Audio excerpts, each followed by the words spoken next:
వదినా ఏంటి కూర? ఇది అసలు కూరేనా?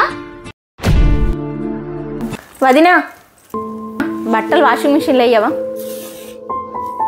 ఏంటి నా పుట్టింటికి వచ్చి నేను పని చేయాలా? నువ్వేం చేస్తావు? హా కవిత, మాకెందుకే పని మనిషి? మాకు ఇలా ఆర్డర్ వేస్తే చేసే పని మనిషి ఉందే. ఏమనుకోకు మౌనిక, మా చెల్లె మా ఇంట్లో గారాబంగా పెరిగింది, ఏమనుకోకు. వదినా ఈ వాచ్ ఎందుకు పగలగొట్టినావు? ఇదేమైనా నీ ఇల్లు అనుకుంటున్నావా? చెల్లె, వదిన ఎందుకు తిడుతున్నావు అలా? ఆ వాచ్ పగలగొట్టింది నేను. ఇంతకుముందు హడా ఉన్నప్పుడు కింద పడ్డది. వదిన ఏమన్నా ఇంటి పని మనిషి అనుకుంటున్నావా? ఇష్టం వచ్చినట్టు ప్రవర్తించడానికి ఒక విషయం అర్థం చేసుకో. నీ ఇంట్లో నీ ఆడపడిచి ఇలాగంటే నువ్వు ఎంత బాధపడతావు? అనవసరంగా నీ మాటల వల్ల వదిన ఎందుకు బాధ పెడుతున్నావు? సారీ వదినా, నా మాటల వల్ల నీకు ఏదైనా బాధ అనిపిస్తే నన్ను క్షమించు. మన మధ్య స్వారీ ఎందుకురా?